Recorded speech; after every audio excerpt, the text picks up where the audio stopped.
पहा मित्रांनो, आताची सर्वात मोठी अपडेट आहे. तलाठी भरती 2023चा निकाल जो आहे तो जिल्हानिहाय जाहीर करण्यात आलेला आहे.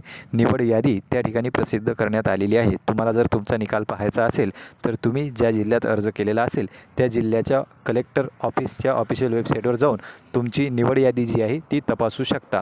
किंवा आपण डिस्क्रिप्शन बॉक्समध्ये टेलिग्राम चॅनलची लिंक दिलेली आहे. त्या चॅनलवर जशा जशा निवड याद्या प्रसिद्ध होतील तशा तशा त्या अपलोड करण्यात येतील. या ठिकाणी आपण थांबूया. धन्यवाद.